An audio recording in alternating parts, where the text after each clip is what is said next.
Buenas noches, mi nombre es Freddy Osorio, soy el profesor de Anatomía Humana de la Academia Genius y conmigo vamos a ver lo correspondiente a la semana 1.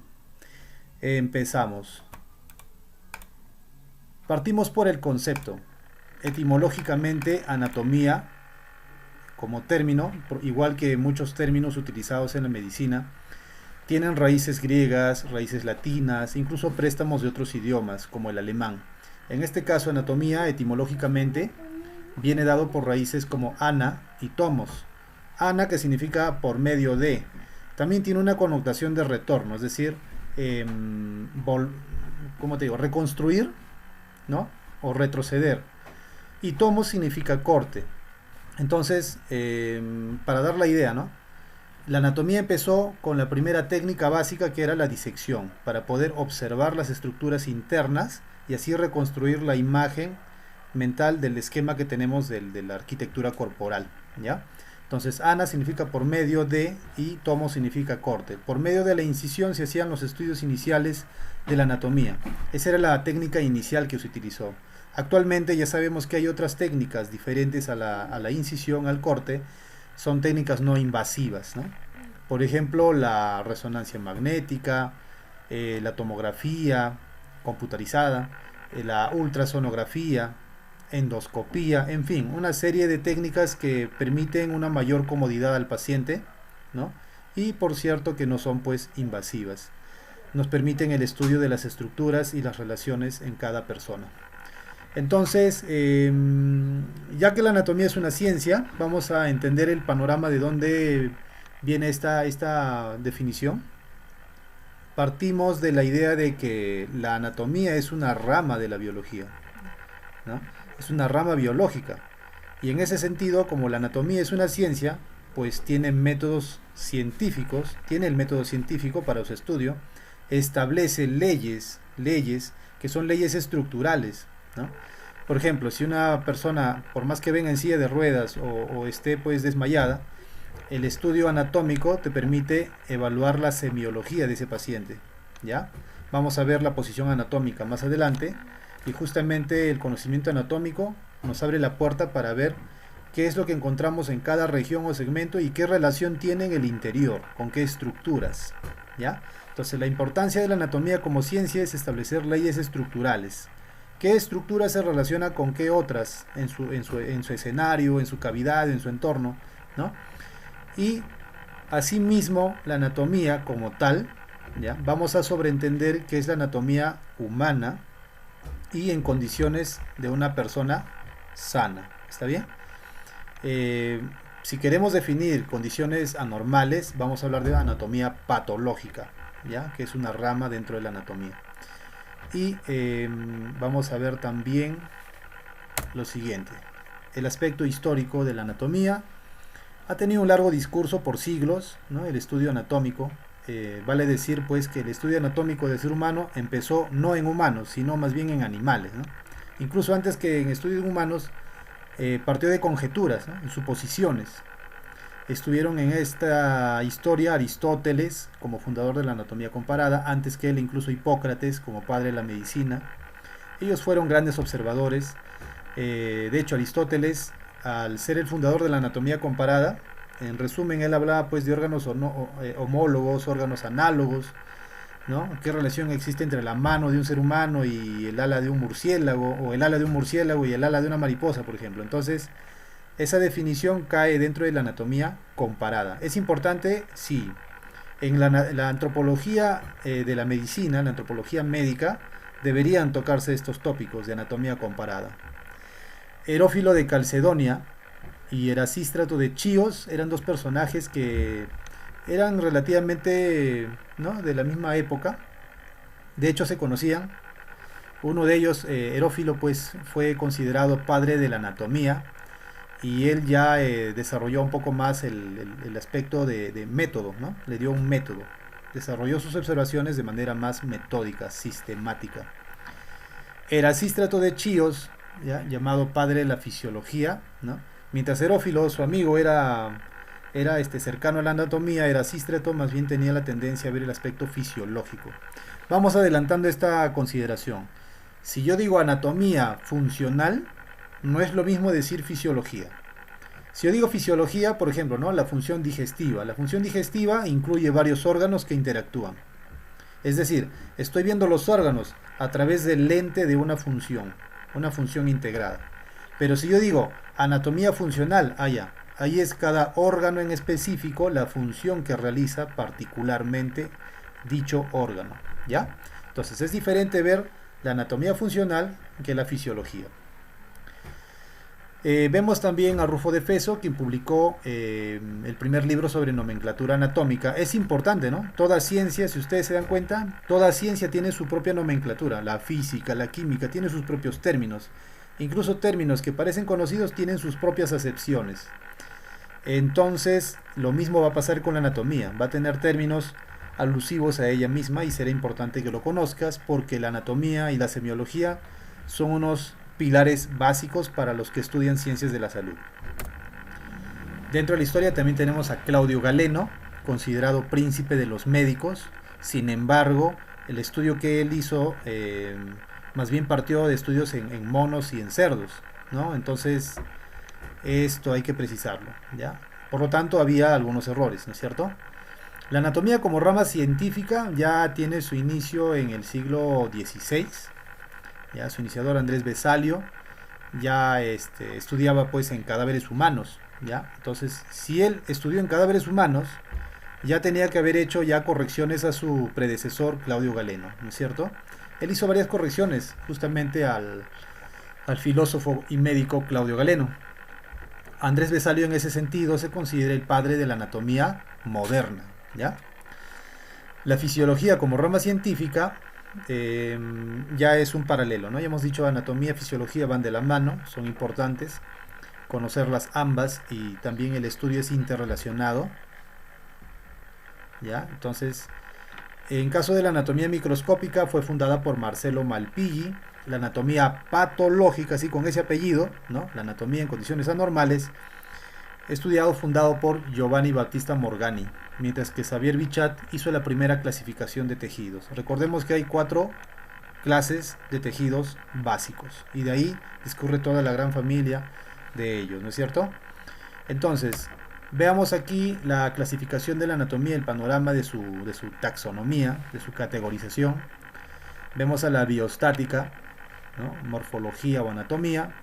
Cierto, también ustedes se van a dar cuenta que hay libros como por ejemplo el Netter, ¿no? Donde expone bastante y muy concienzudamente la estructura corporal en dibujos, ¿no? Entonces cada vez se perfecciona ese libro, tiene dibujos bastante certeros y entonces esto recae en lo que corresponde a la anatomía artística, ¿ya?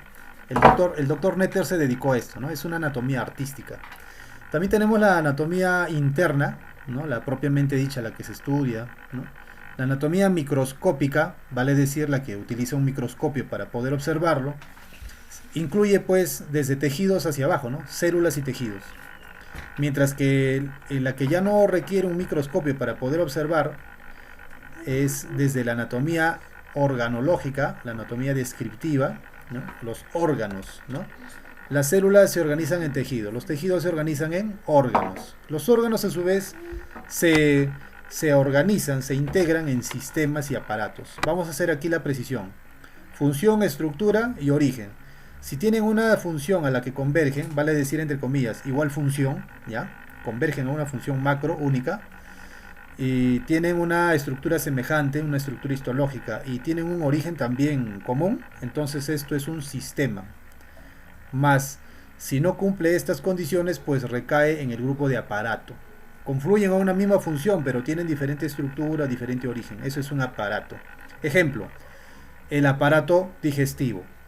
El estómago tiene diferente naturaleza al hígado, pero ambos son parte del tracto digestivo, del aparato digestivo, ¿ya? Del tracto gastrointestinal, o también llamado tracto alimentario, ¿no? Entonces es distinto, ¿no? Es distinto decir, por ejemplo, sistema, ¿no? Es diferente.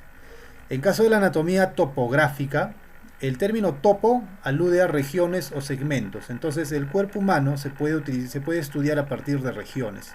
Se regionaliza y esos son los topos, ¿ya?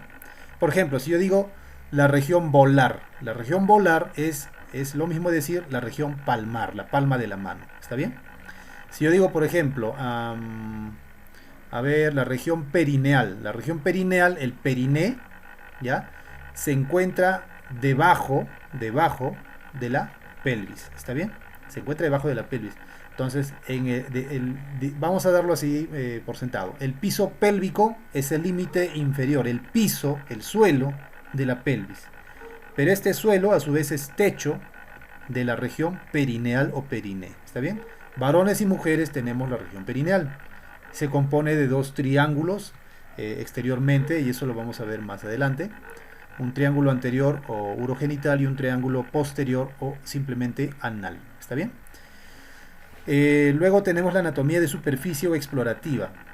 La anatomía de superficie, cuando tú discurres por el cuerpo humano en su superficie, vamos a encontrar hitos, ¿no? Por ejemplo, si ustedes palpan, tocan, ¿no?, en su pecho, a la altura del hueso esternón, en la parte superior debajo de la muesca yugular, ¿no?, van a encontrar ustedes una pequeña protuberancia, como si fuera una sobresaliencia, una elevación.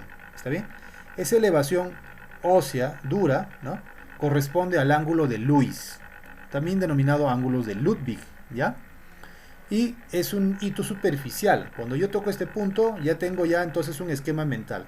Hacia los lados voy a tener la inserción de las segundas costillas, izquierda-derecha, en su porción costal, obviamente, ¿no? Su porción condral, mejor dicho. Y al mismo tiempo, si yo proyecto hacia el interior, hacia la columna vertebral, en ese transcurso yo voy a tener un plano que corta el espacio denominado mediastino, en un mediastino superior y en un mediastino inferior. Y en el mediastino inferior vamos a encontrar anterior, medio y posterior. Entonces, el corazón se ubica en el mediastino inferior medio o ínfero medio. ¿Está bien? Y así vamos a ver también la configuración del mediastino más adelante en una lámina propia para eso. También tenemos la anatomía proyectiva, ¿no?, donde el hito superficial me dice también qué estructuras están adentro, ¿no? Si una persona está recostada en decúbito dorsal, ¿no?, recostada o en decúbito dorsal, y yo quiero ver, por ejemplo, la semiología del abdomen, entonces mientras yo voy palpando o puedo ir auscultando, voy a tener hitos superficiales que me van a dar una idea de la configuración interna de esa persona en particular. ¿Está bien? Entonces tenemos también la anatomía aplicada o clínica, y hemos mencionado las técnicas. La técnica con la que empezó fue la disección, la incisión, el corte. Es invasivo, ¿no es cierto? Pero actualmente tenemos otras técnicas: radiográfica, endoscópica, escintigráfica, sinónimo de gammagrafía, ¿ya? La escintigrafía, escintilación significa destello. Usa radioisótopos. Estos radioisótopos ingresan al cuerpo, emiten destellos, ¿ya?, como centellas de radiación, y esto se capta en un monitor. Entonces esto es la misma gammagrafía. Ultrasónica o ultrasonográfica o ecográfica, la ecografía. ¿Quién no conoce el caso de una mujer que va a hacer su chequeo cuando está en pleno embarazo, a su control prenatal, y se hace el estudio de la ecografía, ¿no es cierto? Es una forma no invasiva, bastante cómoda, relativamente barata también, para que la persona, en este caso la mujer, pueda ver cómodamente el desarrollo de su bebé. Termografía, termo, calor, temperatura. Por ejemplo, en un seno mamario, en la estructura mamaria, por ejemplo, de una mujer, podemos encontrar diferentes temperaturas, porque a mayor temperatura significa que hay un mayor metabolismo. Y si en ese seno, en esa estructura mamaria, por ejemplo, hubiese un tejido de tipo cáncer, ¿no?, es más metabólico, entonces la temperatura va a ser mayor. En el monitor probablemente se va a ver con una temperatura más roja, ¿ya? Entonces este análisis termográfico me permite también darme una idea internamente de qué estructura se encuentra por la temperatura, ¿no? Tomografía, tomo significa corte, ya le hemos dicho, tomo significa corte. La tomografía no es más que una, digámoslo así, como una ampliación, una mayor precisión de la radiografía. La radiografía usa rayos X, ¿no? Y la tomografía usa rayos X, pero hace el análisis por cortes. Imagínate un cuerpo humano rebanado por cortes, de pies a cabeza, planos todos paralelos. Y luego se integra toda esta información y tú puedes tener luego en una pantalla, en un ordenador, puedes observar las estructuras que tú quieras de manera dinámica, ¿no? Y la resonancia magnética pues usa campo magnético. El cuerpo humano, ¿no?, tiene esa propiedad, ¿ya? Y es utilizada para un complemento diagnóstico. Veamos aquí las ramas. Vamos a revisarlo bastante breve porque son bastante obvias por las raíces, como ya les mencioné. Básicamente aprender anatomía y medicina o ciencias de la salud es aprender otro idioma, ¿no? Básicamente aprender griego y latín, por lo menos. Entonces, tienes osteología, artrología, miología, neuro. Bien, vamos a ver aquí entonces en concreto a qué se refieren. Osteología, el estudio de los huesos, ¿no? Osteología es el estudio de los huesos. Artrología, el estudio de las articulaciones. La raíz mio significa músculo. La raíz neuro, pues neurona, sistema nervioso, tiene esa connotación. Estesio significa sentidos, los órganos de los sentidos, ¿ya? Vamos a precisar aquí 5 de ellos, ¿está bien? La vista, los más conocidos, gusto, vista, olfato, ¿ya? Entonces, la gastroenterología, gastroestómago, enterointestino, se refiere al tracto gastrointestinal, al aparato digestivo. Cardiología es propiamente el corazón, ¿no? La angiología, los vasos sanguíneos. Entonces, corazón y vasos sanguíneos ya es un aparato, el aparato cardiovascular. Sin embargo, vale la precisión. El cardiólogo no solo estudia el corazón, también estudia los vasos sanguíneos, ¿no es cierto? La urología, urinario, entonces estudia las vías urinarias. Mientras que el nefrólogo, pues básicamente estudia el riñón, pero también pues tiene que hacer el estudio relacionado del riñón con las vías urinarias también, ¿no? Entonces, hay varias precisiones. Por ejemplo, si yo digo esqueleto, yo no me refiero solo a huesos, ¿no? El esqueleto está articulado, por lo tanto también el esqueleto incluye articulaciones. Y si yo digo el aparato locomotor, locomoción, movimiento, desplazamiento, el aparato locomotor, entonces, ¿qué significa? Aparato locomotor significa entonces, ¿no? ¿Qué significa aparato locomotor? Un supersistema.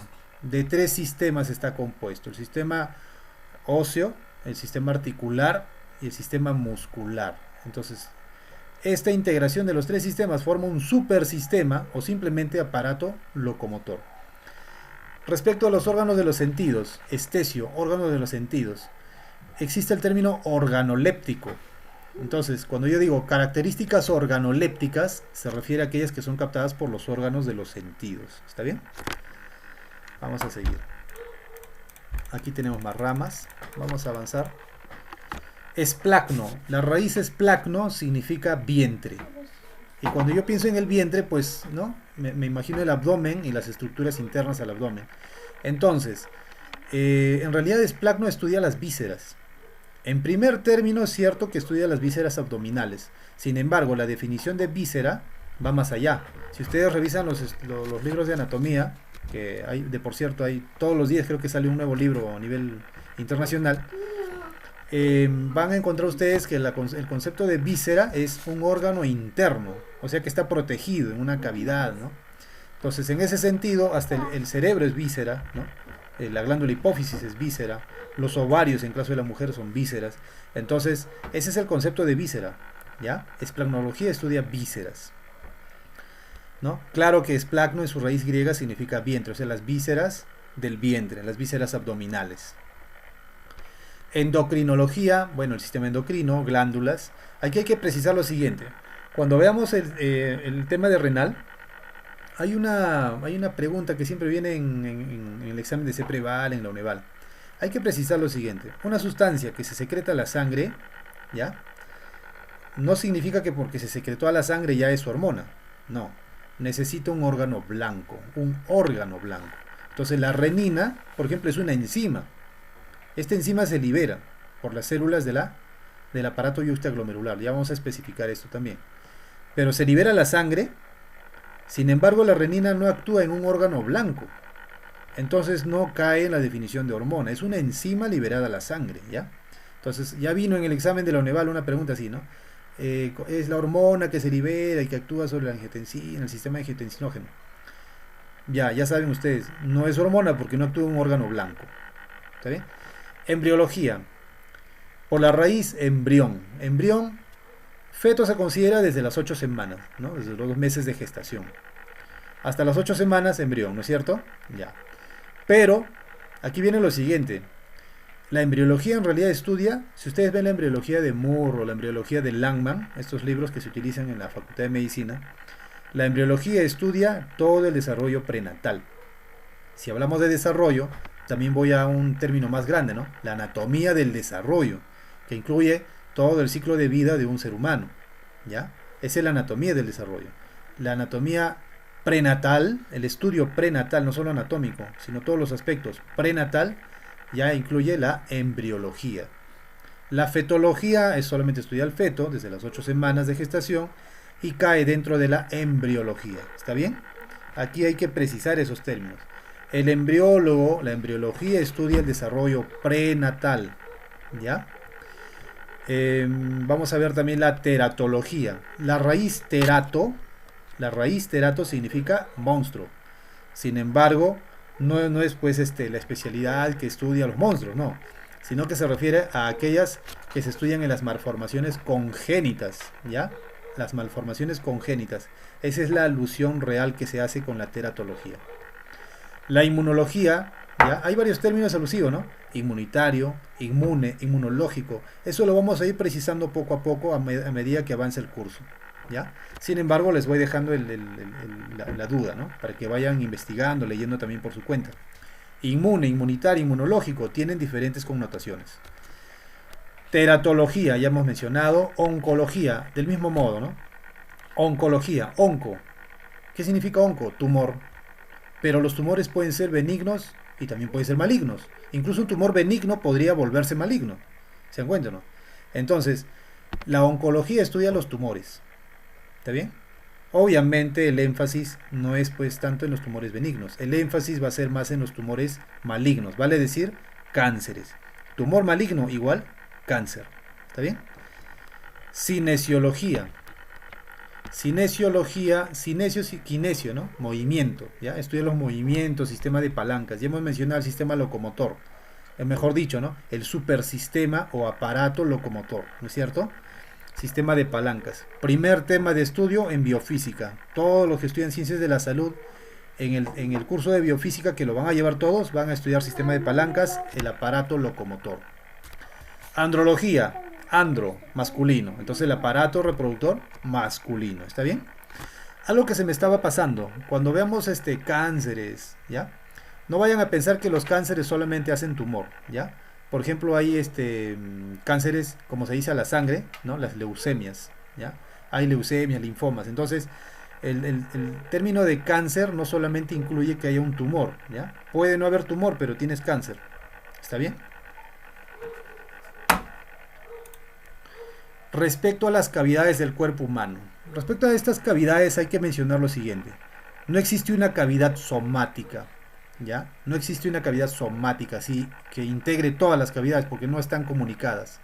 Todas no. Lo que sí existe es una cavidad ventral grande y una cavidad dorsal. La cavidad dorsal se integra de cavidad craneana en la parte superior y la cavidad medular en la parte inferior. La cavidad medular también cavidad raquídea, ¿no? Donde va insertada pues la médula espinal, protegida por las vértebras. Y en la cavidad ventral o anterior tenemos ahí una disposición importante. La parte superior, cavidad torácica, está separada realmente, no virtual, sino realmente hay una estructura que la separa de la cavidad abdominopélvica en la parte inferior. Este diafragma, recuerden, es un músculo esquelético, pero aún siendo esquelético, tiene un control involuntario. ¿Está bien? Entonces, tenemos el diafragma que separa realmente esta estructura, pues existe, es evidente, y lo va a separar. Es el piso de la cavidad torácica y es el techo de la cavidad abdominopélvica. Sin embargo, la cavidad abdominopélvica se llama mejor así, ¿no? Abdominopélvica y no abdominal y aparte pélvica. ¿Por qué? Porque no hay ninguna estructura real que separe la cavidad abdominal de la cavidad pélvica. Es un continuo en realidad. ¿Está bien? La cavidad abdominopélvica. ¿Está bien? E incluso cuando ustedes revisen la configuración de las 9 regiones en que se divide la topografía del abdomen, van a encontrar ustedes que en la parte de la región púbica o hipogástrica incluso se considera, ¿no? La vejiga, estructuras que están pues protegidas en la cavidad pélvica porque es un continuo. ¿Está bien? Entonces hay que tener presente esto porque nos va a servir en adelante. Todo lo que estamos viendo aquí es introductorio para las demás semanas. Así que importante va a ser que vean este material una y otra vez si es que no les quedó claro o pregunten. ¿Ya? Al final de esta grabación voy a dejar mi número para que ustedes puedan hacerme las consultas al WhatsApp directamente o si desean conectarse a un Zoom, coordinamos. Lo importante entonces ustedes que recuerden esto. Cuando tú integras cavidad torácica, cavidad abdominal y cavidad pélvica, todo junto, se llama cavidad ventral o celoma o cavidad celómica. Por eso que en biología se habla de animales celomados. Y los animales celomados justamente son pues los que tienen esta configuración. ¿Ya? El ser humano entonces es un animal celomado. Se entiende la idea. Aquí tienen ustedes la configuración de la cavidad torácica, pues tiene 3 cavidades más pequeñas y el mediastino, ¿no? 3 cavidades más pequeñas, una referente al corazón y una para el pulmón izquierdo y uno para el derecho. Pero entre pulmón izquierdo y derecho tenemos toda esta región, que es este espacio que se llama mediastino, ese espacio tridimensional, ¿ya? Entonces, dentro del mediastino ya hemos mencionado, ¿no? El corazón se ubica en el mediastino ínfero-medio, ¿está bien? Y aquí viene lo interesante, pulmones y corazón, ya se sabe, están rodeados por una bolsa de doble hoja, ¿ya? Una bolsa de doble hoja que se denominan membranas cerosas. Y como son cerosas, te da la idea de suero, ¿no? Precisamente tienen en el interior, en estas bolsas, una mínima, pequeña cantidad, que en esas condiciones es normal, un líquido ceroso, líquido pleural, en caso de este espacio rosado que ven en los pulmones, y líquido pericárdico en este espacio rojo rodeando al corazón. Pregunta, ¿por qué se encuentra ese líquido? Y en mínima cantidad. Fácil. Imagínate esto, tú agarras dos vidrios, dos láminas de vidrio, ¿está bien? Lo metes en el agua, los pegas uno sobre otro, lo sacas. Número uno, va a ser difícil que tú los despegues arrancándolos uno del otro. Pero sí es fácil deslizar uno sobre otro. Ese deslizamiento, debido a la tensión superficial del líquido, permite el deslizamiento para que estos órganos se puedan mover durante sus movimientos, durante su dinámica. Durante la ventilación, el movimiento pulmonar requiere ese deslizamiento. Para que haya deslizamiento, no fricción, no desgaste del tejido, entonces se requiere la presencia de ese líquido en mínima cantidad. Lo mismo pasa con el corazón, que bombea sin parar, ¿no es cierto? Entonces necesita también un líquido, una especie de lubricante que permite ese deslizamiento y no haya un frote, una fricción que desgaste los tejidos. Es necesaria la presencia de ese líquido, ¿ya? Tenemos entonces esa configuración en la cavidad torácica. Vemos también aquí de manera una vista lateral, desde el ángulo izquierdo, vemos la configuración del mediastino, lo que les había mencionado. Vemos el ángulo esternal, en la parte superior vemos el término, el ángulo esternal, que se percibe claramente en el pecho de cualquier persona. El ángulo esternal, que se denomina ángulo de Lewis o de Ludwig. Haces tú una proyección paralela al suelo, en posición anatómica, y vamos a tener una división del mediastino, superior, inferior. Y el inferior, la parte celeste, así, en esa forma caprichosa, es el mediastino anterior. Todo lo que está el corazón ocupando mediastino medio, y la parte posterior, que sería la parte amarilla, incluyendo la aorta descendente, el esófago y otras estructuras, esto sería el mediastino posterior. ¿Está bien? Ahora mira lo interesante, cuando se proyecta hasta la columna vertebral, vamos a encontrar que llega hasta la articulación entre la vértebra torácica o dorsal 4 y la vértebra torácica o dorsal 5. 4, 5, ¿ya? 45, para que te acuerdes. Ahí tienes tú la configuración de los mediastinos, ¿ya? Un dato adicional, mediastino superior, inferior, en la parte anterior, una parte arriba, una parte abajo, se encuentra el timo, ¿está bien? Un dato adicional. Posición anatómica, ahí está. Vamos a describir esto. Hay algo importante que deben saber. Si bien es cierto, en anatomía hay muchos epónimos, ¿no? El ángulo de Lewis, ¿no? Plano de Frankfurt, Gerlach, ¿no? Un corpúsculo de Malpighi, en fin, ¿no? Columnas de Bertin, de Bellini, en fin, un montón de términos epónimos. Bueno, lo que deben saber ustedes es cierto. En la UNEVAL, en el examen, en ese preval, UNEVAL, en la admisión te piden, ¿no? Conocer epónimos. No está de más que los conozcas. Yo te recomiendo que revises un libro donde están compilados todos los epónimos. Se llama Anatomía de Gardner, ¿ya? Es un libro en un solo tomo, también lo puedes descargar del internet. Yo voy a tratar de subirlo a la página del aula virtual de la Academia Genios para que lo puedas descargar o verlo directamente. Ya subí el libro de Anatomía de Tres Guerres, así que ya lo puedes revisar. Y el punto es este. Si bien es cierto te piden saber epónimos para el examen, en la medida que tú avances en los estudios de ciencias de la salud, te vas a dar cuenta que es mejor tomarlos por su nombre técnico, convencional, en el sentido de que ya con el tiempo se están dejando de usar los epónimos. Porque, número uno, ¿no? ¿Qué te asegura que digamos, a ver, corpúsculo de Malpighi, por ejemplo, ya. ¿Qué te asegura que Malpighi fue el único que estudió esa estructura? ¿Te das cuenta? ¿Qué te asegura que fue el primero? Entonces, debido a esas ambigüedades, a nivel internacional la tendencia es que ya se están dejando de usar los epónimos, ¿ya?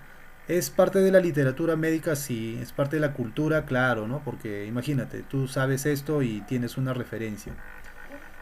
Si lo quieres saber, adelante, tienes el libro Gardner, ¿ya? No está de más que lo sepas porque en el examen de la UNEVAL preguntan, ¿no? Sin embargo, trata de conocer la estructura y las relaciones, porque más que saber cómo se llama, ¿no? Corpúsculo de Malpighi, ¿no? Y esos términos epónimos de personas en particular, más que conocer eso, lo importante es qué haces con ese conocimiento, ¿no? ¿Cómo lo integras? Ese es el trabajo que tienes que hacer en realidad, ¿ya? El trabajo no es memorizarte pues todo el listón de epónimos, no es así, ¿ya? ¿No? El triángulo de Todar o tendón de Todar, o sea, que te lo sepas todo, Weke, McBachman, Torel, lo vamos a ver, en el curso lo vamos a ver, les voy a explicar porque en el examen les piden algunos términos así para que no los sorprendan, ¿no? Va a ser paulatino, sin embargo, ya saben, es mejor conocer la estructura, qué relaciones tiene a sus estructuras vecinas y tú qué haces con esas estructuras, ¿no? Para el análisis de casos. Voy a tratar de que al final del curso hagamos una evaluación de casos clínicos, ¿ya? En cada tema voy a poner preguntas, tipo UNEVAL, tipo CEPREVAL, ¿ya? O incluso preguntas de conocimiento general. Pero al final del curso voy a colgar un video, tal vez dure más de 2 horas, donde vamos a hacer la revisión de casos clínicos, donde tú vas a utilizar tu conocimiento anatómico, que vas a aprender aquí conmigo, y vas a aplicar tu razonamiento, tu criterio, ¿ya?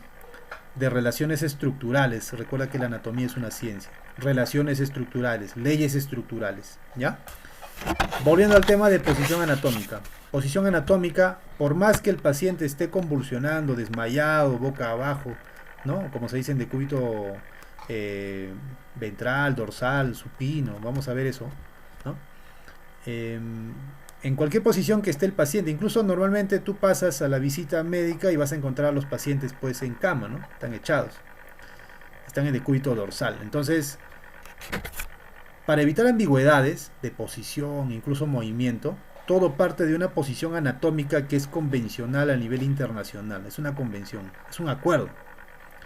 Por más que el paciente esté en silla de ruedas, tú lo tienes que imaginar como que estuviese de pie y con estas características que vamos a mencionar. A ver, ahí está. La persona se encuentra en bipedestación, ¿ya? La imaginamos que está en bipedestación, está de pie, con la cabeza pues erguida, derecha, no está con la cabeza a un lado, no está con los ojos cerrados, no está con la boca haciendo gestos, no está con la boca abierta, ¿no? Está con la mirada directa hacia el vacío, hacia el infinito, como se dice, ¿no? En una línea paralela al suelo. Esta línea paralela al suelo se llama plano de Frankfurt o plano órbito meatal, ¿ya? Este plano le permite mantener esa postura, ¿no? Fija. El cuello, ya saben, es central, tiene una ubicación central. El tórax está en una posición, ya hemos dicho, erguida. Los miembros superiores están a ambos lados del tórax. En caso de los antebrazos, el que hace el movimiento de supinación es el antebrazo. Ustedes pueden coger su miembro superior Y el que hace la rotación lateral, o sea, la supinación, es el antebrazo, ¿ya? Pero si ustedes se cogen de la muñeca, ¿ya? Si ustedes se cogen de la muñeca, no van a poder rotar la mano no rota, pues. La articulación que tiene a nivel de la muñeca le impide hacer esos movimientos. Ya vamos a ver en artrología eso, ¿no?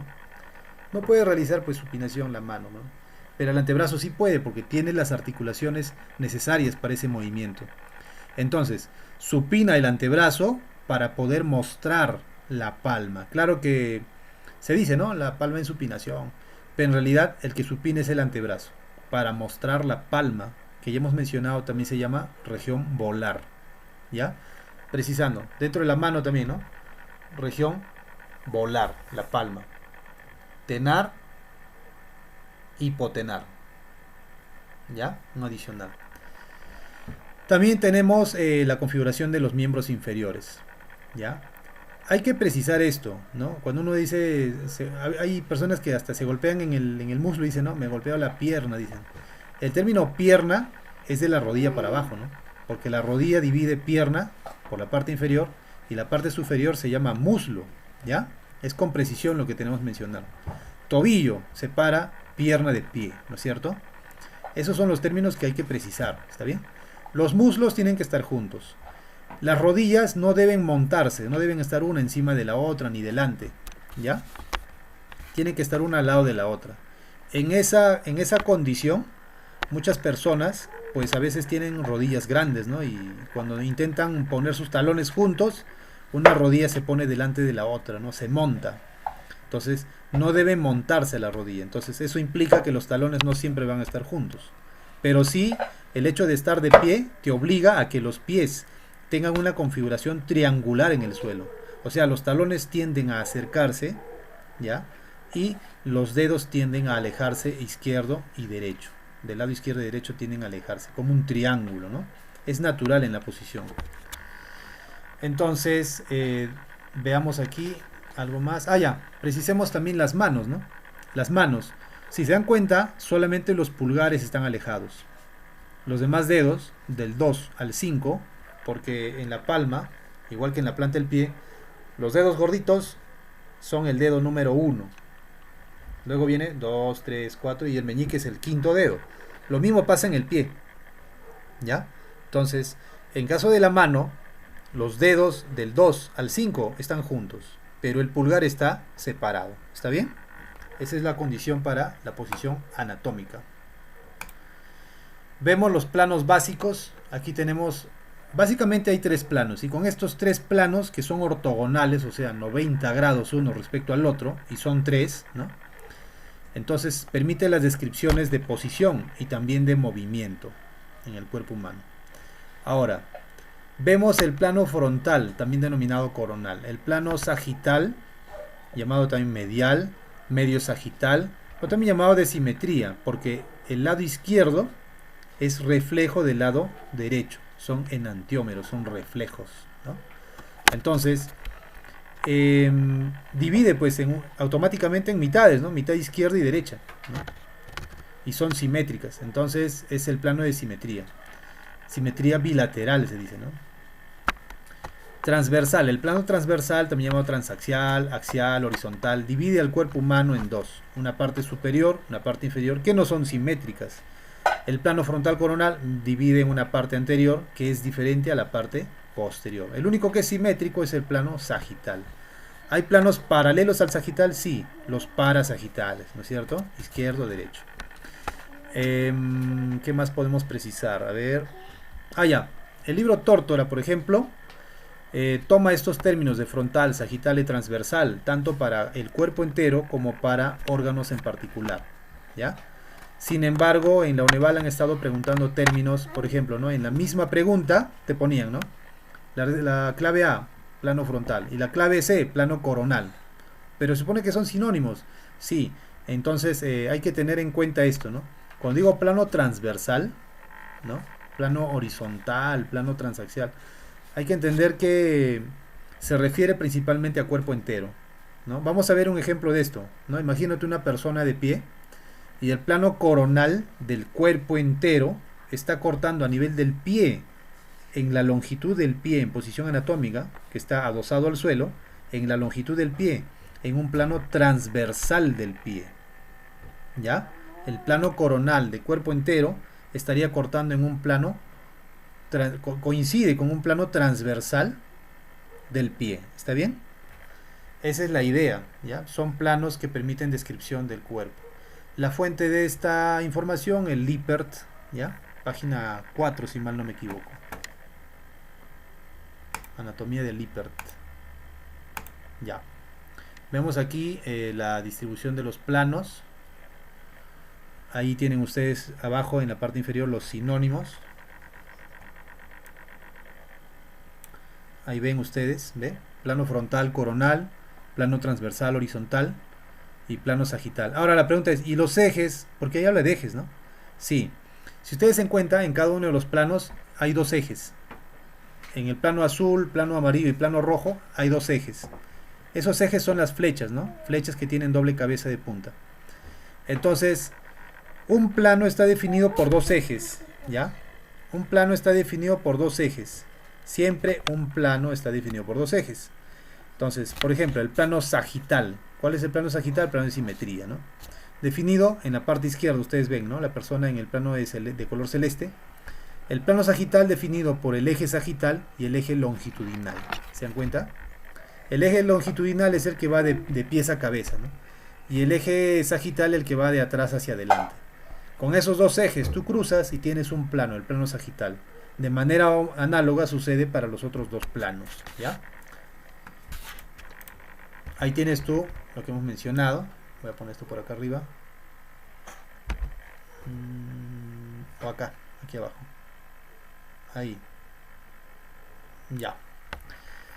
Vemos, por ejemplo, esto, por ejemplo, es tomado del libro Tórtora. Ustedes lo pueden revisar en el libro Tórtora, Anatomía y Fisiología. Lo que les mencionaba, ¿no? Por ejemplo, acá ve el plano medio de la mano. Vean a la izquierda.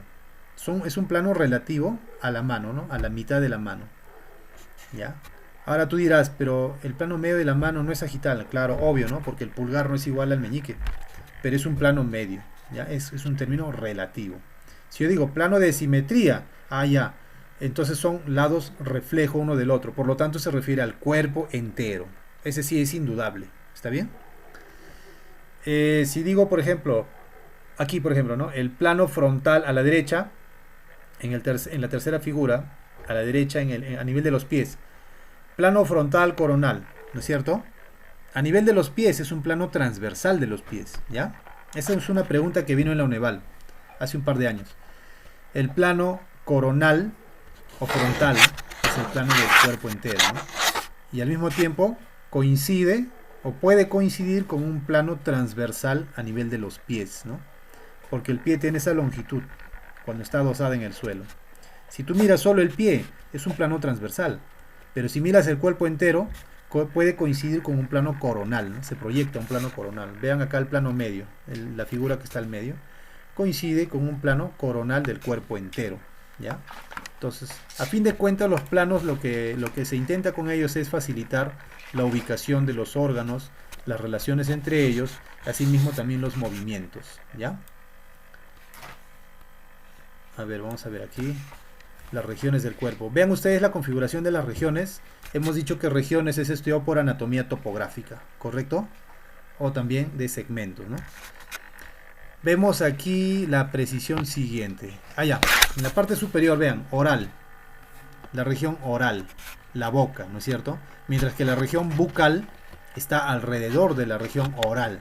Se refiere a las mejillas, ¿no? Acá le decimos cachetes. Ya, entonces, los cachetes o mejillas, región bucal. Pero la región oral se refiere propiamente a la boca, ¿ya? Los labios, ¿ya? Entonces hay que tener esa precisión. La región perineal, aquí lo ven a la derecha, más o menos al medio. Ya saben que varón y mujer cuentan con región perineal, que es la parte inferior de la configuración corporal. Aquí tenemos nosotros lo siguiente. La disposición de las 9 regiones abdominopélvicas. Aquí está correcto, ¿no es cierto? Así es mejor llamarlos. Como ustedes ven ahí, las 9 regiones abdominales, Falso, es mejor decir las 9 regiones abdominopélvicas. Uno, porque son un continuo. Y cuando describes los órganos en el hipogastrio, están tocando órganos como la vejiga, ¿no? Entonces, las trompas de Falopio, los ovarios. Estás hablando de estructuras pélvicas. Entonces, lo mejor es decir las 9 regiones abdominopélvicas. ¿Está bien? Es mejor así. Ahora, vemos las 9 regiones en el lado izquierdo y los 4 cuadrantes en el lado derecho. La tendencia actual es utilizar los 4 cuadrantes. Sin embargo, en los cursos de semiología médica que vas a llevar en la UNEVAL, vas a darte cuenta que se utiliza la configuración de las 9 regiones que ves a la izquierda. Ahora, ¿cómo es la división de este Michi que ves acá en el abdomen del lado izquierdo, ¿no? Porque es un Michi, ¿no? Es un Michi. Entonces, ¿qué vas a ver? Las líneas que son verticales son las líneas medio claviculares. La mitad de la clavícula se proyecta hacia abajo, ¿no? En ambos lados, izquierdo y derecho. Y en caso de las líneas horizontales, ¿no? O transversales, vas a tener el plano transpilórico y el intertubercular, ¿ya? El libro del curso Crash de anatomía, ¿no? Al transpilórico lo considera en L1, ¿ya? Y en caso del intertubercular lo considera en el L4. Sin embargo, si tú revises el libro de anatomía de Pro u otros libros, vas a encontrar que el intertubercular, la segunda línea, la línea inferior del Michi, ¿ya? De la grilla, ¿no? Es una grilla. La línea inferior de la grilla se considera a nivel de la lumbar 5, ¿ya? Listo. Ahora, en caso de los 4 cuadrantes es obvio, ¿no? El punto de intersección de los 4 cuadrantes pues es el ombligo. ¿Y dónde se encuentra el ombligo? La proyección, anatomía proyectiva, a nivel de la intersección entre lumbar 3 y lumbar 4. ¿Está bien? Ombligo, lumbar 3, lumbar 4. Esa articulación es la proyección del ombligo. Veamos aquí, ahí está, ¿ve? La imagen que ven ustedes a la derecha, en fondo morado, por ejemplo, es del libro de anatomía de Crash, ¿no? Esa edición, ahí está, L1, L4. ¿Ya? Las regiones tienen otros nombres, ¿no? La región epigástrica, la región umbilical o mesogástrica, la región hipogástrica o púbica en la parte inferior, ¿no? La parte lateral, hipocondrios, ¿no? Hipocondrios, izquierdo, derecho, las fosas lumbares, las regiones lumbares, mejor dicho, ¿no? A las regiones lumbares también le llaman vacíos, ¿no? Vacío izquierdo, vacío derecho son las regiones lumbares, ¿ya? Y las regiones ilíacas también le llaman inguinales. Son términos adicionales, no está de más que lo sepan. Lo importante es que sepan qué tiene cada región y qué hacen con ese conocimiento. Eso es lo importante. Aquí está. A ver, vamos a poner aquí esto. Aquí ya. Aquí será. Ahí ya. Vean esto, aquí tenemos la configuración. ¿De dónde he tomado esta fuente? Para que tengan referencia y lo lean. Por cierto, yo siempre estoy tomando diferentes libros, así que ustedes pueden revisarlos y ampliar su conocimiento y aclarar más dudas si tuvieran. Esta fuente es del libro de anatomía clínica de Pro. Eduardo Pro, un autor argentino, ha establecido esta distribución de los órganos en las regiones, las 9 regiones. Epigastrio en la parte superior. Mira, yo te recomiendo algo, para que tú te acuerdes esta configuración, acuérdate solamente las que están en el eje medio, ¿no? Es decir, el epigastrio, el umbilical y el púbico. Tú te acuerdas de esto y lo demás sale pues por concomitancia, ¿no? Por vecindad estructural. Entonces, si tú te acuerdas del epigastrio, en el epigastrio imagínate una cruz. La parte superior de la cruz, imagínate que es pues porción del estómago, ¿no está cierto? Tienes entonces antro gástrico con el píloro, ahí está, estómago, ¿no es cierto? Recuerda que el estómago tiene un cardias en la parte superior que mide 1 pulgada, luego tienes el fundus, el cuerpo, y luego viene toda la región pilórica, ¿no? Entonces, en esa región pilórica tienes el antro y el canal, y todo esto está considerado en el epigastrio, ¿ya? Está conectado luego a la primera porción del duodeno, claro, en la primera porción del duodeno, el duodeno tiene 4 porciones, ¿no es cierto? La porción superior, que tiene forma de ampolla, bulbo, ¿ya? La porción descendente, la porción número 2, la porción número 3, que es horizontal o transversa, y la porción ascendente, que es la porción número 4. ¿Por qué asciende? Porque luego se va a doblar y se va a llamar yeyuno. Entonces, ahí tienes tú el ángulo de Treitz, ¿no? Eso lo vamos a ver en la región umbilical, ¿ya? Volvamos al epigastrio. Parte del estómago, primera porción del duodeno. Ya, ese es, digamos, en la cruz imaginaria que hemos hecho, la parte de arriba. Ahora, la parte de la derecha, pues sería el lóbulo hepático izquierdo. La parte de la izquierda de la crucecita sería ¿qué cosa? La cabeza del páncreas. Y la parte de abajo, entre comillas, porque en realidad es la primera porción del duodeno, ¿ya? Bueno, como el intestino va hacia abajo, bueno, vamos a entenderlo, ¿no?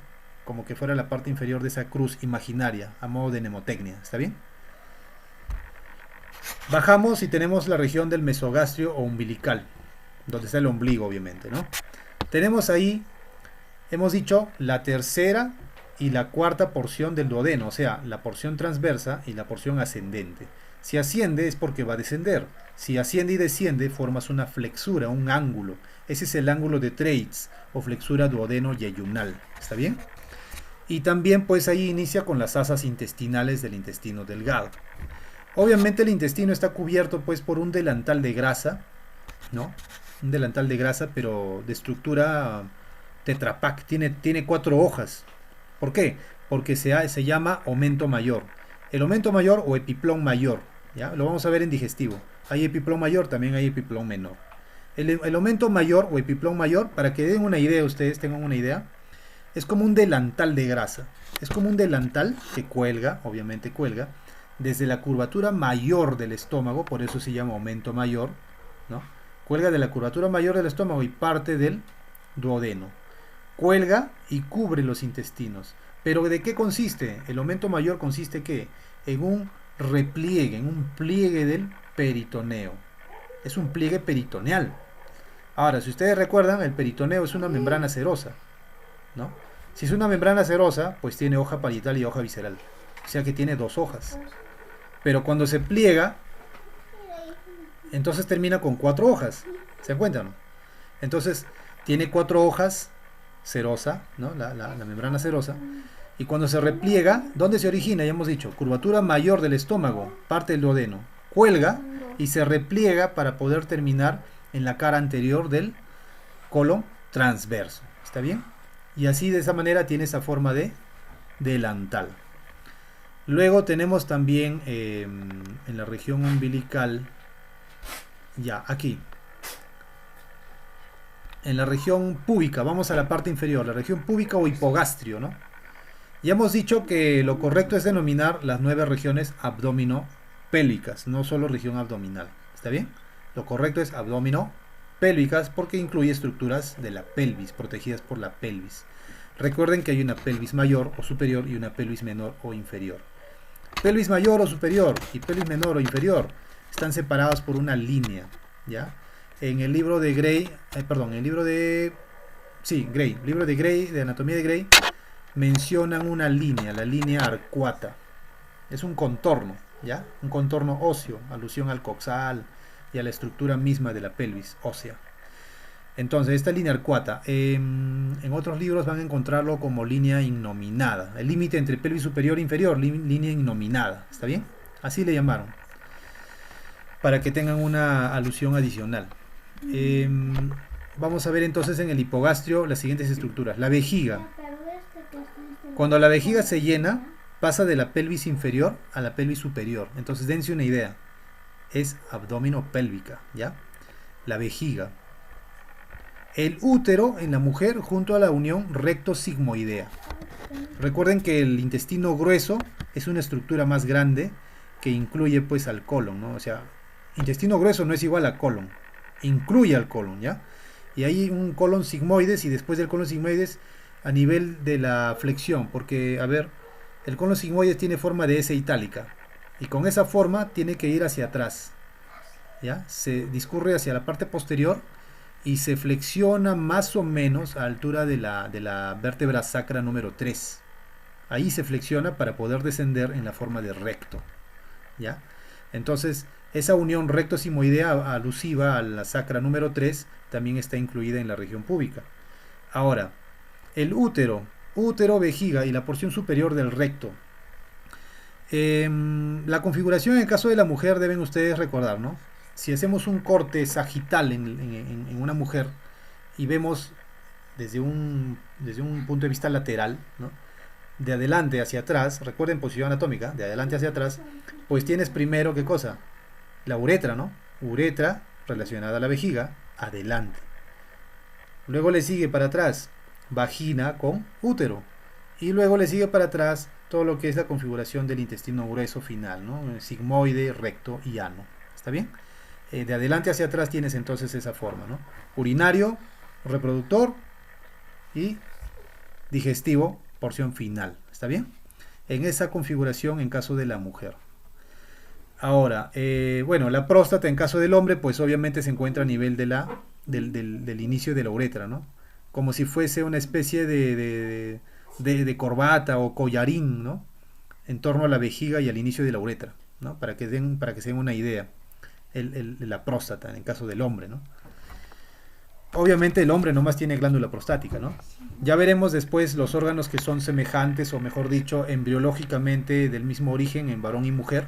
Veremos conductos de Wolf, ¿no? Y todas las estructuras aledañas.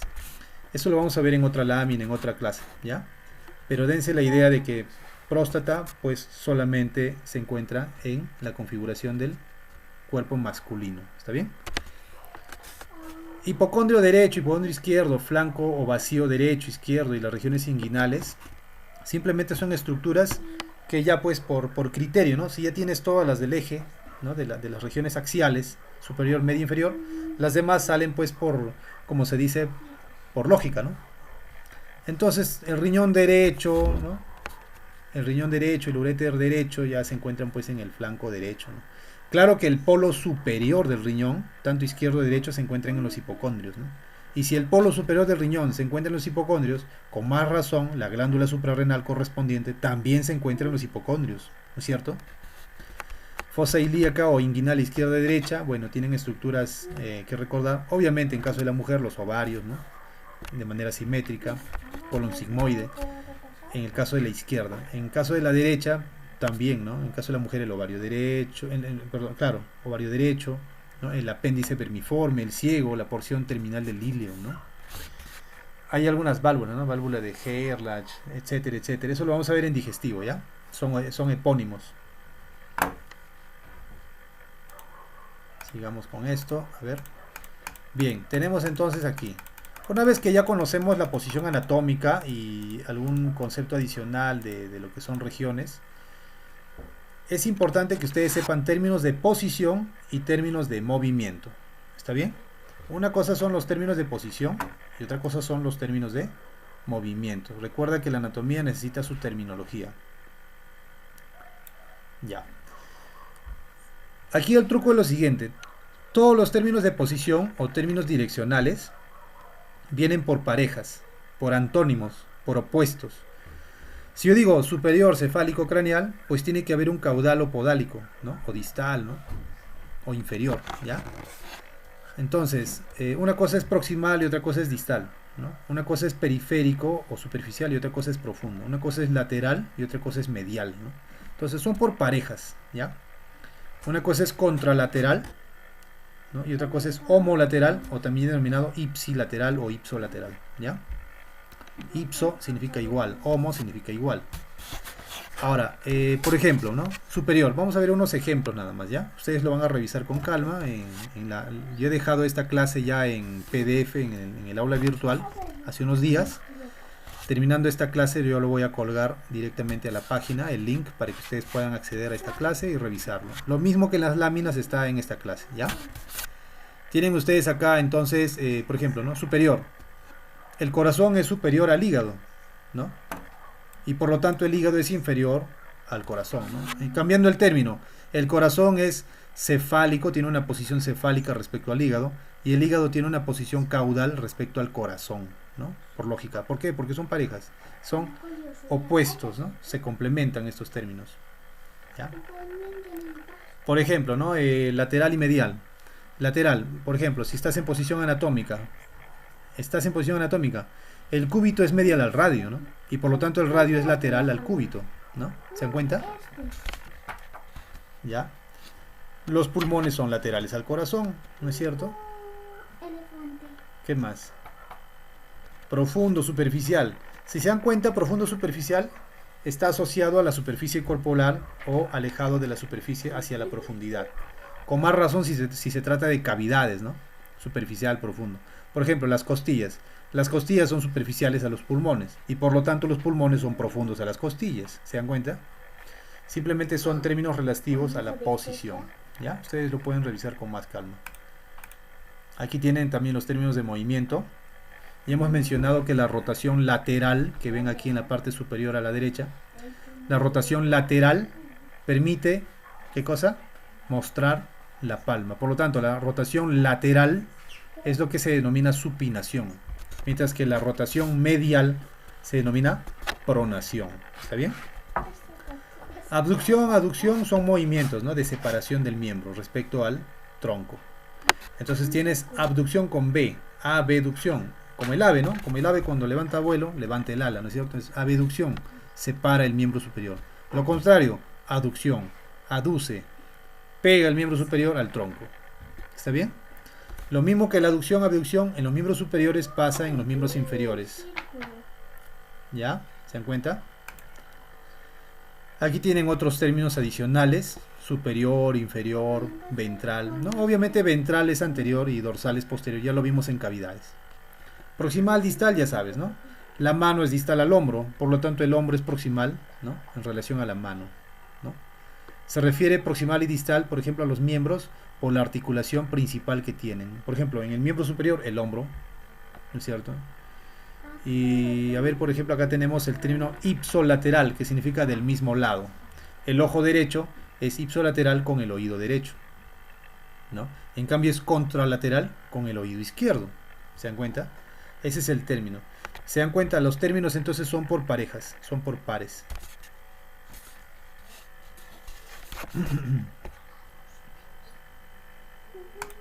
Veamos acá algunas preguntas.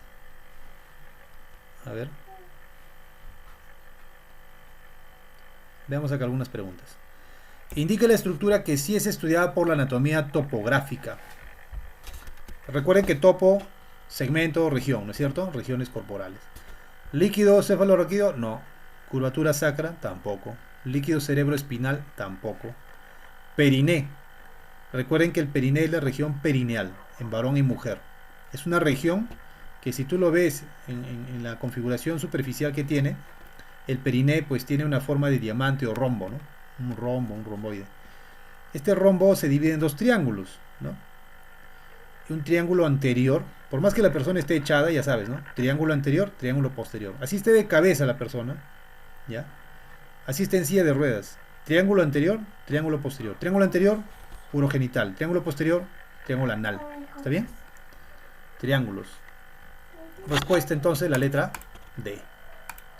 La diferencia entre aparatos y sistemas según su función, estructura y origen es estudiada por la, ya hemos dicho, ¿no? Topográfica, topo, regiones. Proyectiva, allá, hitos superficiales que proyectan estructuras internas.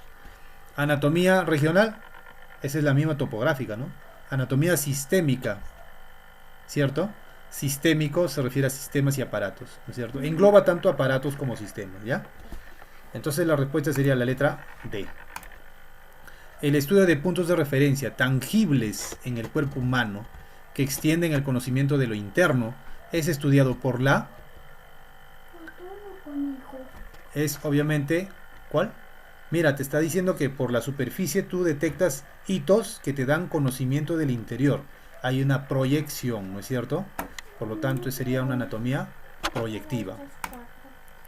El análisis de la región volar es estudiado por la...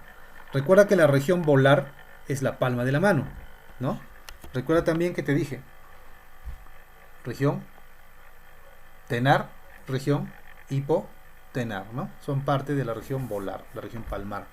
Entonces ya es obvia la respuesta. La respuesta es la letra D. El ano se encuentra en la región. ¿En qué región se encuentra el ano? Ya hemos hablado de la región perineal, ¿no? Triángulo posterior, ¿no es cierto? Por lo tanto, la respuesta también es obvia. Es la respuesta E, porque debería ser región perineal, triángulo posterior. 6. El aparato locomotor está compuesto por... Ya hemos dicho que el aparato locomotor es un supersistema de 3 sistemas, ¿no es cierto? Sistema muscular, ¿no es cierto? Sistema esquelético y sistema articular. Por lo tanto, la respuesta es la letra E. 7. El estudio de los órganos, considerando su funcionamiento específico, corresponde a la... Y hemos dicho lo primero, ¿no? que hemos aclarado. Una cosa es fisiología y otra cosa es anatomía funcional. Si yo quiero abrir un libro y veo, ¿no? El corazón bombea, volumen telesistólico, diastólico, la función del corazón. Eso es anatomía funcional. Estoy viendo un órgano en particular y las funciones a las que contribuye. ¿Está bien? Esa es anatomía funcional. Pero si yo digo, la función digestiva, allá, pucha, ahí entra pues estómago, entra hígado, entra páncreas, entra boca, entran dientes, ¿no? Entra diferentes estructuras. Eso es fisiología. Es diferente, ¿ya? Entonces, aquí tenemos la letra A como respuesta. 8. Señale lo correcto respecto a la actividad somática. Ya hemos dicho que la actividad somática en realidad es para confundirse, ¿no? Porque no es un término, una pregunta para que se confundan. Cavidad somática no es, pues, ¿no? Si querías preguntar era cavidad celómica, cavidad dorsal. Entonces aquí ya definitivamente, ¿no? La respuesta es la letra, ninguna de las anteriores, la letra D, ¿no? Porque no es, pues, una cavidad somática única, donde estén juntas todas ellas comunicadas de alguna forma. No es así. ¿Ya? Recuerden que la cavidad celómica es la cavidad ventral, la cavidad anterior, ¿no? Y esa cavidad anterior incluye cavidad torácica, separada físicamente, de la cavidad abdominopélvica. Dentro de la cavidad abdominopélvica, la cavidad abdominal y la pélvica separadas virtualmente, teóricamente nada más, para efectos de estudio, ¿ya? El término piso pélvico, el término, ustedes dirán, ¿no? Pero profe, en otra academia me dijeron diafragma pélvico. Ya, está bien. Existe el diafragma pélvico. También es muscular, etcétera, etcétera. Está bien. Pero el diafragma pélvico no es el techo de la pelvis. El diafragma pélvico se encuentra en el piso de la pelvis. ¿Ya? Es el piso, es el suelo de la pelvis. Por lo tanto, es el techo del periné, de la región perineal. ¿Ya? No está separando la cavidad pélvica de la cavidad abdominal. ¿Ya? No hay ninguna separación física, no hay ni membrana, ni músculo, nada que separe la cavidad pélvica de la cavidad abdominal. Por eso las 9 regiones abdominopélvicas deben ser denominadas así, abdominopélvicas. A ver esta pregunta. 9. Jefferson Farfán acompaña a Yajaira Plasencia al consultorio ginecológico y para el examen ella se ubica en la camilla, en posición de decúbito dorsal. Entonces la glándula prostática se describirá como si estuviese en la vista. Ya, ustedes chicos deben centrarse en lo que están aprendiendo, acá. ¿Ya? Eviten confusores, hay muchos confusores, ¿no? Te dice, pero en la mujer la glándula de Skin es como la próstata. Ya les he mencionado que en su origen hay una estructura embriológica común, tanto en varón como mujer, y que de acuerdo a la genética de cada uno, varón-mujer, se va a discernir, se va a desarrollar de manera diferente, ¿ya? Para hombre y para mujer, ¿ya? Entonces, aquí hay que precisar, ¿quién tiene próstata? ¿Quién tiene glándula prostática? Solamente se ve esto en el aparato reproductor masculino, obviamente, ¿ya? Entonces, aquí no es una pregunta, entre comillas, como se dice, ¿no? Aquí dice bien claro, ¿no? La glándula prostática se describirá en Yajaira Plasencia. Eso no tiene sentido. Ella es mujer. Entonces próstata no va a tener. ¿Ya? Entonces aquí pues es obvio, ¿no? La respuesta, ¿no? NA, ¿no es cierto? En caso del varón sí, ¿no? La próstata, ¿no es cierto? La glándula prostática, ¿no? Que secreta un líquido, por eso es glándula, ¿no? Secreta un líquido, es una glándula exocrina. Secreta un líquido que va a liberar pues componentes importantes para componer el semen, ¿no? Eso vamos a ver ya en el segmento de aparato reproductor con más detalle. Aquí tenemos lo siguiente. 10. Respecto a la posición anatómica de referencia en el Perú, marque lo correcto. Ya hemos dicho, ¿no? La posición anatómica de referencia en el Perú, en Chile, en China, donde sea, es una posición anatómica convencional, internacional.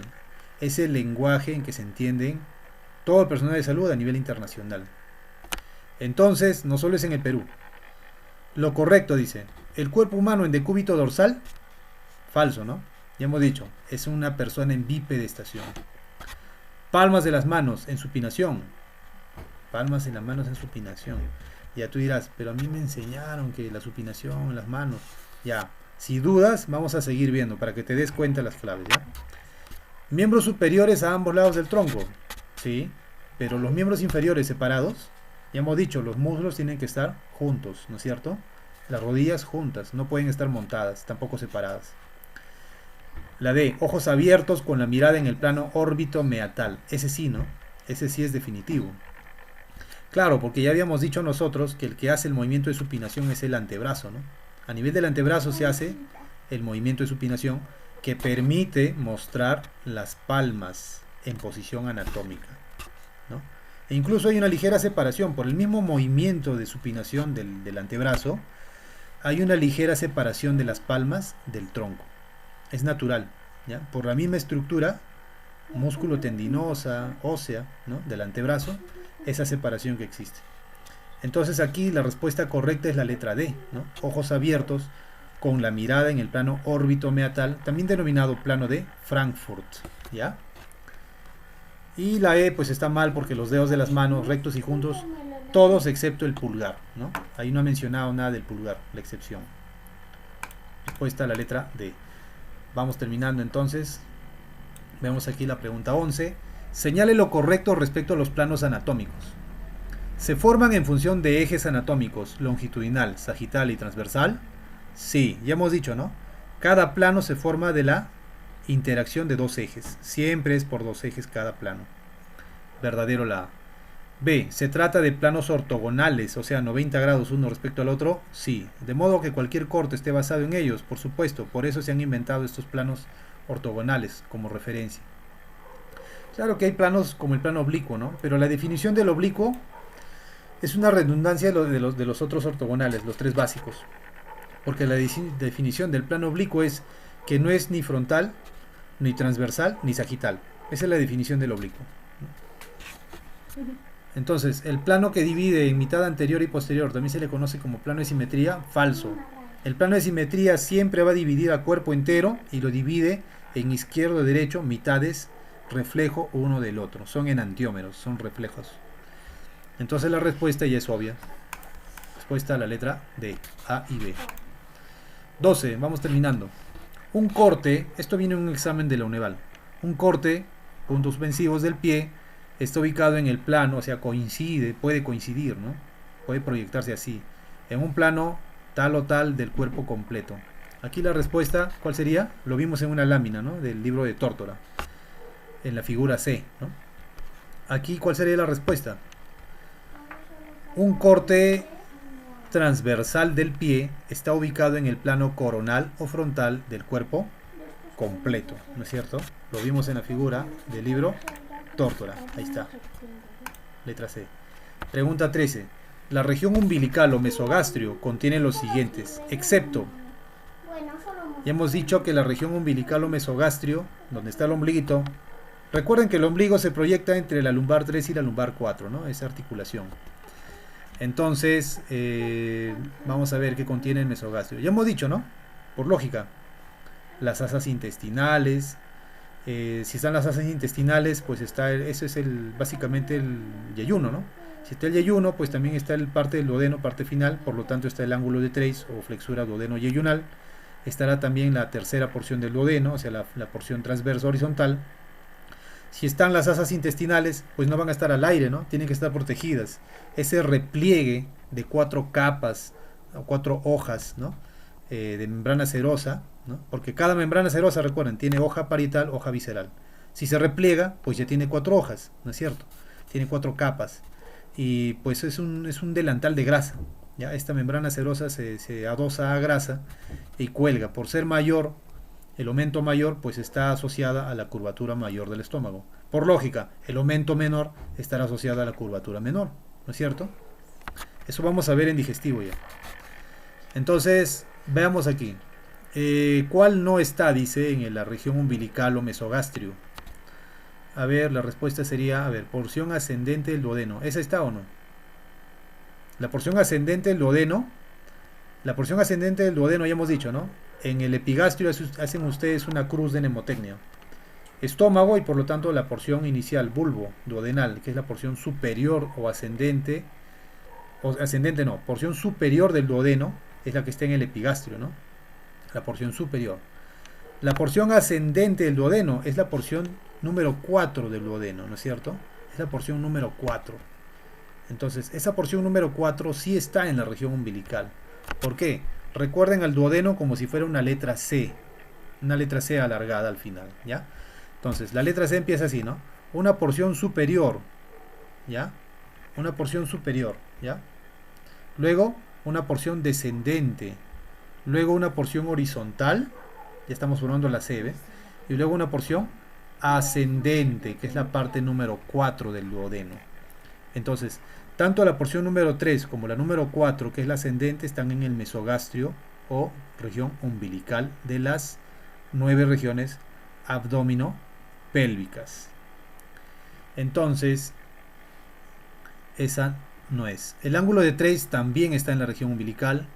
Las asas del intestino delgado también están en el mesogastrio. El omento mayor también. Pero la porción duodenal superior, que es denominado bulbo duodenal, o ampolla duodenal también, no se encuentra, ¿no es cierto?